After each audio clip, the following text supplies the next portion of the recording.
Hi, so we are live and we're here on podcast Serving Self and Others.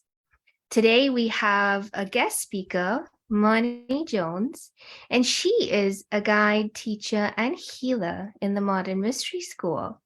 So a little bit about Moni is that she comes from Washington and her former careers include industrial design, music for healing, healing with her harp and voice, environmental activism, motherhood at 43, and a wife at 61. She is a licensed boat captain, and she's been a part of the Modern Mystery School now for 10 years. Welcome, Moni. How are you doing today? I'm great. How are you doing there? I'm good, thank you. It is such a privilege to have you on my podcast because it's always a new topic about serving self and others. And today, our topic is It's Never Too Late to Serve. So, thank you so much. I think we're just going to get straight into it. And my first question to you is, how did you come across the school? What's your background? Can you tell us a little more? I sure can. It's kind of a longer story, so I will keep it as short as possible. I got married on a boat in 2009, and a friend from Minnesota attended all the way out here in Washington State. And he saw a poster on Kabbalah. It turns out it was one of the guys. Of course, I didn't know anything about mystery school at the time. And he took it home, took the information home. And then, like 3 years later, maybe four, he saw the same poster in Minneapolis by Verla. Verla is my guide. And so he got us together. And it took us all those years. But it was perfect because I had just kicked my husband out for a break, man. We weren't doing so well. So he went to the desert and I went to mystery school. Mhm. Well, thank you for sharing that. Um, Tell me, how have the classes and the initiations supported you? It's miracles so many times. And more often now after 10 years than in the beginning, because I was too shut down to really bring in the light the way I have now. And I can say that mystery school, unlike my 50 other years of goofing around and looking for help, is consistent. It doesn't go away. They don't kick you out if you cry or have a bad moment. And the initiations just really push you along in amazing ways. Each one of us, I'm sure, taking that in differently, but it's the consistency and the support over time that just amazes me. And there's no senior class in this school that I've ever seen. It's like you can keep going and going because there's no limitation to the human being and what we can do, who we can be. We can just get better and better. And it's been so amazing, such a journey for 10 years. So That's amazing. Thank you for sharing. And I like that you bring in that, you can go on and on because we're not going to stop anywhere. And the title of this podcast was It's Never Too Late to Serve. So why is it's so important? Because obviously you found the mystery school 10 years ago and you decided to give it a go. So why is it so important to, the fact that it's never too late to start to know yourself and to, gain the service to yourself and to others? I started in the school when I was 64. So that'll tell you how old I am. I'm almost 75. Wow. And I would say that in most regards, I'm younger than when I started. Mm. And I had so much to work on. So it's taken me a while to get through some of these stages. But I came in feeling like nobody loved me, and um, how can I serve someone if all I'm asking for is their love? And so I had this really terrible codependency problem. And that's basically pretty much cleared up. That's an amazing gift. I am now serving people and seeing them change and seeing them brighten up when I do a life activation, you know, or about to teach my first Empower Thyself class, and I'm drawing people, and they're wanting to have this information and this initiation. And so I'm totally stoked. I'm very excited by how things are evolving. And I grew up in the 60s, and I saw a lot of change in that time, and it instilled in me the sense that there was a change trying to birth itself, but I couldn't really put my finger on what it was. And here we have in the school the exact thing that I've been looking for decades. That Mhm. we are here to find our true spiritual selves, our connection with God, and our happiness, our joy. And as the school grows and this joy spreads, we are creating a totally new world. Wow. How could you not be excited about that? Yeah, I mean, And you and know what? Sometimes being this age gives me a maturity and a sense that I'm starting to understand that people are looking at me and going, wow. And it's kind of surprising, I'm used to being like the only woman in industrial design, so I got some notoriety there. But now I'm actually being regarded as kind of an odd thing, but something kind of to be treasured. And never ever has anyone in the school ever said you're too old. Nada. Mhm. If anything, there are other ladies and a couple of gents that are close to my age, and they're always being extolled for how amazing they are, their accomplishments, and how they're helping other people. So, I would say that when I was 50, I thought, oh no, I'm getting old. My knees aren't working like they used to. Well, my knees are just fine at 74, pushing 75. They work great. You just got to work your knees, and you got to eat right and do your spiritual work. And why do you think you have to get old? I don't see it. There are some things that age, yeah, but so you deal, you know, and you do what you need to do. I see a good naturopath, um, and I don't take any meds. I'm not going to do that. So there are things that you do to maintain your physical vehicle so you can stay around and help people. That's my point of view on this.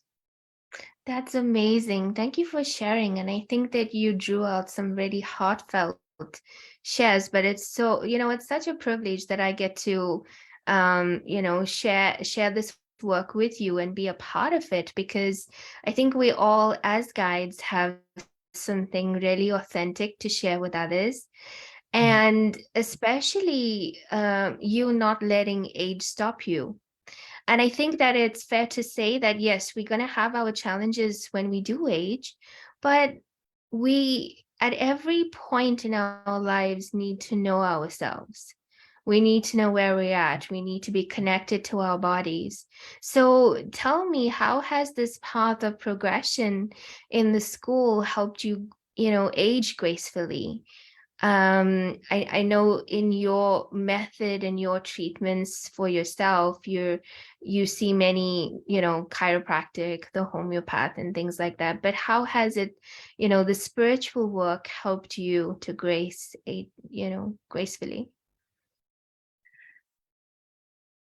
Um, profoundly. You Mm. know, one thing I'm aware of, and especially in my 60s, not so much now, is what the expectations are on age. I'm not answering your question directly, but I'll get there. That, like, I had a friend in his 60s and he said, well, I have this disease and I probably won't survive it because of my age. And I'm like, whoa, buddy, that's not a good way to think of this. You know, it may or may not be true, but I think we have some choice here of how we think about age. If you have a hurt knee when you're 30, you don't think, oh, I'm getting old. If you have a hurt knee in your 70s, why should that be different? Mm. You know, oh, I have a bad knee because I'm old. No, you have a bad knee because your knee hurts and maybe it needs some attention. And so I've really been very vigilant, and I think the spiritual path has really helped that too, because when we're working with angels and archangels, they don't have an age. I think they must look at us and go, what are they doing here? You know, why are they fretting about the age? Because as you get more and more connected to that angelic realm, there is no age. You know, 70, 75, 80, you know, what is that? Mm. It's so small compared to how big we are. We don't have to let these things defeat us. And if you have people around you who are making you old by their beliefs or by their comments, man, time to beat a path somewhere else. Because that's been happening to me. I'm getting out of something of long-term significance because it's not helping me be as young as I know I can be. So Beautiful. Thank you. Thank you for sharing that. And I think like our physical body is here, and it's here for a very short time, but we have to make the most out of it, and to really listen to our bodies and know how to treat ourselves is most important. But getting back to the service and how it's never too late, because obviously you're still doing the work for yourself and you're sharing it with others. What would you say to people that have age as a limitation? Because obviously, when people retire, they feel like everything in their life has stopped, but we still have to know ourselves, and we have to know ourselves every step of the way. So, what is your advice to people who have age as a limitation? how real is that limitation and how self-imposed is it? That's a question we should all be asking. Do I have to be aging the way I think I do? When I got to 65, I'm not talking about me, but this person asking the question, and they said it was time to take home a watch, gold watch or whatever, and just hang up your stirrups or whatever your metaphors are. I mean, I knew a guy who retired from Boeing at about 60 something, and he was a new man. He got into all these hobbies. He got into wood carving and acting. He was on cloud nine, and he probably lasted into at least his late 80s before he passed. So I don't think that we have to keep identifying with something that stopped. When I got out of industrial design, I wasn't an industrial designer anymore, and yet I have those skills. And when I stopped doing music as a career, it didn't mean that but I don't have to identify myself with that. It's just part of me. And Mm. I think age is the same thing. Do you really want to identify with a past career to the point where you just think it's time to go out in the field and chew grass, or is your old horse going out to pasture? Why should that be true? People are living into their 90s as a normal course, and that could be 30 years after retirement. So I'm just not done. I've hardly started, you know. Mm, Uh, Sometimes, especially in my 60s, I don't do this so much anymore, but sometimes I would think of myself on my deathbed. Well, did I do what I came to do? mm, I'm like, no, maybe 5%, I better get myself up and going here. yeah. And I think that's a really important question because the whole elephant in the room is how close to death am I? That's kind of what is imposed with our beliefs about age is, ooh, how long do I have? You're not asking that when you're 30, you just think you have forever and whatever. I have a 31-year-old son, so I don't think he ever thinks about his mortality. Yeah, and I want to leave you is with where you're practicing, when's your next Empower, and if people Okay. want to get in touch with you. But I just feel like this is not over until I ask you the most important question is what motivates you to carry on going and to, do your guide work and share this light with others? What is that? Where does that come from? It has so much joy. I can't Mm, tell you how joyful I feel serving in this way. I mean, I did some really amazing healing work in the 80s and 90s. I'll have to say people were pretty amazed and healed and doing well. This is beyond, like 1,000 times better what we have to offer. The infusing of light into a person's aura is a complete game changer in that person's life. And so I'm on Vashon Island in Washington State. It's near Seattle. It's a beautiful little island with, water around it, of course, and very pretty, lots of green trees and whatever. And I'm doing my very first Empower Thyself on April 29th and 30th. So amazing. I have still 3 or 4 seats left that I could fill. And I would love to have people get in touch with me and come see me. Let's get Oh, some action going here. oh, Um, great. So what's fun being in your 70s is when your clients are in their 50s. Not all of them are, they're all different ages and but I have a couple of really amazing ladies in their 50s and I'm the age of their mothers, but they don't look at me like their mother at all. So Mm, it's a very cool thing that's happening. I'm loving these people. They're solid and they're mothers and they really want to get well and healed and go on to new careers and whatever. It's not over for them, that's for sure. So oh, it's wonderful to support that population. The other population that just really stirs me is people who are doing great works in the world. Um, I have a client who supports girls' education in the third world, and including India, where she and I are going to go in a small group and see some of the schools. And so people who are suffering from burnout or they want to retire and they can't get out because they can't find the right people, whatever. There's needs for this work in so many different ways, but those are kind of who I'm drawing, more than others at this point. I've put out to the hierarchy of light. I want to have people come that really want to be here. oh. Whoever are my people to serve. I'm Okay. sure you will. Thank you for sharing. And please reach out to Moni if you live anywhere near her. I'm sure she would love to chat to you and have a consultation and invite you to her classes.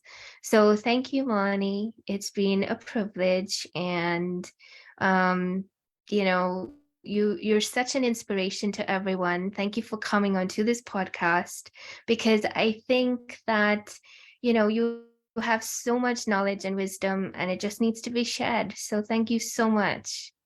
You're so welcome, and thank you for having me. Thank you. Take care. Bye-bye. Bye bye.